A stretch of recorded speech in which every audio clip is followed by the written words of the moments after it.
വിശുദ്ധ കുരിശിൻ്റെ അടയാളത്താൽ ഞങ്ങളുടെ ശത്രുക്കളിൽ നിന്ന് ഞങ്ങളെ രക്ഷിക്കണമേ. ഞങ്ങളുടെ തമ്പുരാനെ, പിതാവിൻ്റെയും പുത്രൻ്റെയും പരിശുദ്ധാത്മാവിൻ്റെയും നാമത്തിൽ ആമേൻ.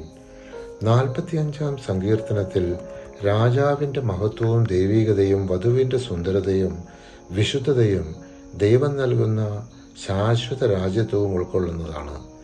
ഇതൊരു ആത്മീയ വിവാഹഗീതം പോലെ ആലപിക്കപ്പെടുന്നു. ഇതിന് മിശിഹായുടെ മഹത്വം പ്രതിനിധീകരിക്കുന്നതായി കണക്കാക്കപ്പെടുന്നു. തലമുറ തലമുറ തോറും നിന്റെ നാമം കീർത്തിക്കപ്പെടാൻ ഞാൻ ഇടയാക്കും, ജനതകൾ നിന്നെ എന്നേക്കും പ്രകീർത്തിക്കും. സങ്കീർത്തനം 45:17. ദൈവം ദുരിതകാലങ്ങളിൽ അഭയവും ശക്തിയും നൽകുന്നവനാണെന്നും ഭൂമിയും സമുദ്രവും കുലുങ്ങുമ്പോഴും ദൈവത്തിൻ്റെ സന്നിധിയിൽ ശാന്തിയുണ്ട് എന്നും 46-ാം സങ്കീർത്തനത്തിൽ കാണാം. ശാന്തമാകുക, ഞാൻ ദൈവമാണെന്നറിയുക. ഞാൻ ജനതകളുടെ ഇടയിൽ ഉന്നതനാണ്, ഞാൻ ഭൂമിയിൽ ഉന്നതനാണ്. സൈന്യങ്ങളുടെ കർത്താവ് നമ്മോടുകൂടെയുണ്ട്, യാക്കോവിൻ്റെ ദൈവമാണ് നമ്മുടെ അഭയം. സങ്കീർത്തനം 46-ാം അധ്യായം 10-11 തിരുവചനങ്ങൾ.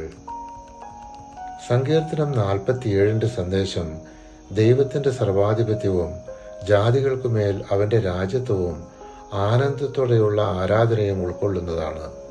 ഇത് ഒരു വിജയഗീതം പോലെയാണ്. ദൈവം രാജാവായി ഉയർത്തപ്പെടുന്നതിൻ്റെ ആഹ്ലാദം ഇവിടെ പ്രകടമാകുന്നു. ദൈവം ഭൂമി മുഴുവൻ്റെയും രാജാവാണ്. സങ്കീർത്തനം കൊണ്ട് അവിടുത്തെ സ്തുതിക്കുവിൻ. സങ്കീർത്തനം 47 7-ാം തിരുവചനം. സങ്കീർത്തനം 48-ന്റെ സന്ദേശം ദൈവത്തിൻ്റെ മഹത്വം, അവൻ്റെ നഗരമായ സിയോന്റെ വിശുദ്ധത, സുരക്ഷിതത്വം, ശാശ്വതത എന്നിവയെക്കുറിച്ചുള്ള ആനന്ദകരമായ ഒരു ആരാധനയാണ്.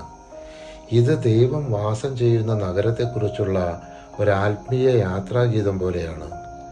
നാം കേട്ടതുപോലെ തന്നെ സൈന്യങ്ങളുടെ കർത്താവിൻ്റെ നഗരത്തിൽ നാം കണ്ടു, ദൈവം എന്നേക്കുമായി സ്ഥാപിച്ചിരിക്കുന്ന അവിടുത്തെ നഗരത്തിൽ തന്നെ.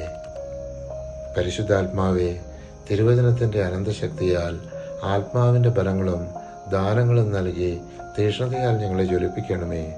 ആമേൻ.